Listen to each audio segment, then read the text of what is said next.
Senator Jeff Merkley, thanks for giving us a few minutes of your time today. I know it's been very busy for you, but it's been very busy for the United States and Congress and everything. So there's a few things I'd like to talk about. First, an overall thing, the George Floyd case, President Trump's photo op, his threatened use of the military in cities, and this morning, Secretary of Defense Mark Esper distancing himself from President Trump. So if you can just comment on all of that, that would be great. Well, we're in the middle of a very much needed and important national debate over institutionalized racism and the fact that we have not been able to eliminate the abuse coming one incident after another by police districts across the country against people of color.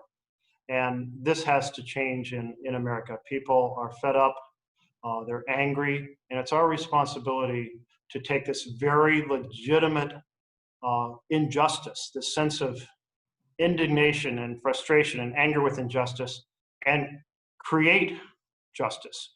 And that's going to require both changes of heart, it's going to require training, it's going to require legislation. And so that's exactly what we should be doing. The president's use of tear gas to clear a path to the steps of a church to hold up a Bible, to me, is just completely incongruous. The two do not go together. This is not swords into plowshares when you attack peaceful demonstrators. This is not turn the cheek and reconciliation. This is not speaking to the nation about healing by taking on and addressing the fundamental issues that people are wrestling with. So it will stand as a symbol, but will stand for a symbol for a president who cannot connect with the legitimate lack of opportunity and equality and justice faced by so many Americans and cannot bring the nation together to address those issues. There's also a continuing pandemic going on in the United States. And I don't know if you are aware of this, but just minutes ago, Oregon Governor Kate Brown has announced phase 2 reopenings for 31 of the 36 counties. So everybody's cautiously reopening. And I know you've been working on pandemic response in Congress. So can you give us an update on where that stands and what might be next? Some very important programs have been approved by the House, but not yet approved by the Senate. One of them is significant funding for state and local government. State and local government does so much on healthcare, on housing, on education, on infrastructure, on public safety. And we cannot let our state and local government collapse. We need to shore them up.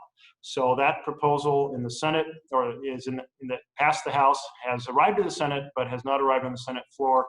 Mitch McConnell, the majority leader, is blocking it. That proposal also addresses the concern over evictions, foreclosures, because of people not having the funds to make their next mortgage or rent payment.